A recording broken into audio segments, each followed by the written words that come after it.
नमस्कार, 9 बजे की खबरों में आप सभी का स्वागत है। मैं हूं नीलू। करते हैं खबरों की शुरुआत। तो हैदराबाद में आज से बीजेपी की राष्ट्रीय कार्यकारिणी की बैठक शुरू हो रही है। इस बैठक में प्रधानमंत्री मोदी और सीएम योगी भी मौजूद रहेंगे। इस बैठक में 2024 के लोकसभा चुनाव की रणनीति पर मंथन होगा। सीएम योगी के अलावा उत्तर प्रदेश बीजेपी के कई नेता भी हैदराबाद पहुंचे हैं।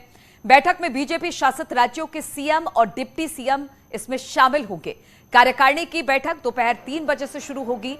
बैठक की शुरुआत बीजेपी अध्यक्ष जेपी नड्डा के भाषण के साथ होगी, वहीं समापन प्रधानमंत्री मोदी के भाषण के साथ होगा। 2 दिनों तक चलेगी कार्यकारिणी की इस बैठक और इसमें 2 महत्वपूर्ण प्रस्ताव पास होंगे। एक आर्थिक प्रस्ताव पास होगा और दूसरा वंशवाद मुक्त राजनीति के खिलाफ प्रस्ताव पास होगा। वहीं 3 जुलाई को प्रधानमंत्री मोदी हैदराबाद में एक बड़ी जनसभा को संबोधित करेंगे। इस जनसभा में 33,000 बूथ संयोजक रहेंगे। इस सभा का नाम विजय संकल्प सभा रखा गया है। और राष्ट्रीय कार्यकारिणी की बैठक के बाद उत्तर प्रदेश को मिल सकता है नया प्रदेश अध्यक्ष। प्रदेश अध्यक्ष के पद के साथ संगठन के पदों पर भी हो सकता है बदलाव। 2024 को लेकर बीजेपी की उत्तर प्रदेश पर नजर है। हर स्तर पर पार्टी के बड़े नेता विचार कर रहे हैं। 2024 के लोकसभा चुनावों में बीजेपी देश के सबसे बड़े सूबे में सभी सीटें जीतने के लिए तैयारी कर रही है और ऐसे में माना जा रहा है कि बहुत जल्दी नए अध्यक्ष पद पर की भी नियुक्ति हो जाएगी। कौन होगा वो नाम, इस पर भी मंथन होगा। लेकिन हम आपको बता दें कि 2024 के लिहाज से उत्तर प्रदेश बेहद महत्वपूर्ण है।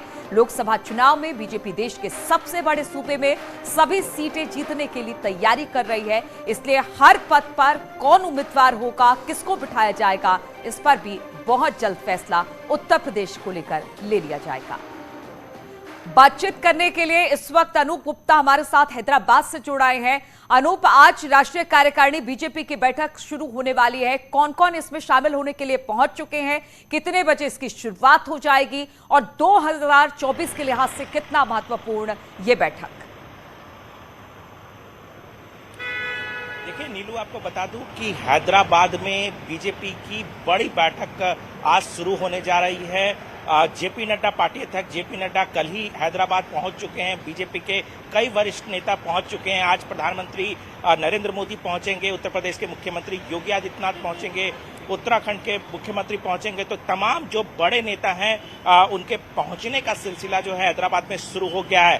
कई मायने में ये जो बैठक है वो काफी महत्वपूर्ण कही जा सकती है। उत्तर प्रदेश विधानसभा चुनाव में जिस तरीके से बीजेपी को बड़ी जीत मिली थी, उस सिलसिले को पार्टी आगे बढ़ाना चाहती है और उनका पूरी तरह से फोकस जो है वो 2024 लोकसभा चुनाव में है। और बीजेपी का मानना है कि इस चुनाव में बीजेपी सभी सीटों पर जीत दर्ज कराना चाहती है। यानी कि खास रणनीति यहीं से इस बैठक के बाद जो है वो शुरू कर दी जाएगी। नीलू, ये बता दूं कि आज की बैठक में ही जो संगठन की रिपोर्टिंग होती है हर स्टेट की तरफ से, उस बैठक में जो राज्य इकाई के संगठन में किस तरह से आगे बदलाव करना चाहिए उस पर चर्चा की जाएगी। और जो सूत्र बता रहे हैं कि प्रदेश अध्यक्ष के नामों पर जो लगातार पिछले दिनों मंथन किया गया है उस पर भी मुहर लगाई जाएगी और पार्टी हर स्तर पर हर समीकरण का ध्यान रख करके प्रदेश अध्यक्ष का चुनाव करना चाहती है। तो कुल मिला के कह सकते हैं कि ये बैठक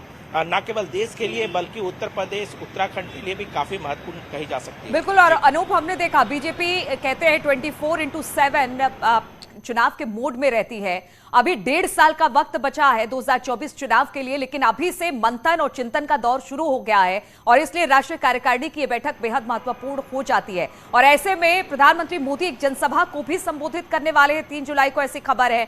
वो किस तरह से किया जाएगा, किस तरह की व्यवस्था की जाएगी, कितने लोग इसमें जुड़ेंगे?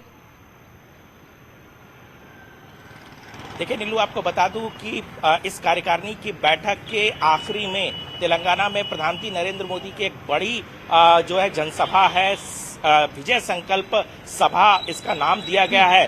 लेकिन ये जो बैठक हो रही है नीलू, उसमें वंशवाद मुक्त राजनीति, ये इस थीम पर इस बैठक को किया जा रहा है। इसके बहुत मायने लगाए जा सकते हैं। बीजेपी का मानना है कि जिस तरह से वंशवादी पार्टियां अपने परिवार के लिए सिर्फ काम करती है, उसको लेकर के एक राजनीति की शुरुआत की जानी चाहिए, क्योंकि बीजेपी मानती है कि बीजेपी एक सांगठनिक पार्टी है। यहाँ संगठन को तरजीह दी जाती है। एक बूथ स्तर का नेता यहाँ पे प्रधानमंत्री बन जाता है, प्रदेश अध्यक्ष बनता है, मुख्यमंत्री बनता है। तो ऐसे में जो दूसरी राजनीतिक पार्टियां, चाहे उत्तर प्रदेश की अगर हम बात करें तो समाजवादी पार्टी का ही उदाहरण देख ले, और साउथ में अगर हम बात करें दक्षिण भारत में, तो कई ऐसी राजनीतिक पार्टियां हैं जो पूरी तरह से पारिवारिक पार्टी बनकर ही रह गई है। तो ये एक नया मूल मंत्र इस बैठक के बाद पूरे देश में बीजेपी देने वाली है। बिल्कुल, तो 2024 के लिहाज से कार्यकारिणी की बेहद महत्वपूर्ण ये बैठक है, और साथ ही साथ दो अहम प्रस्ताव भी यहां पर पास होंगे, एक तो आर्थिक और दूसरा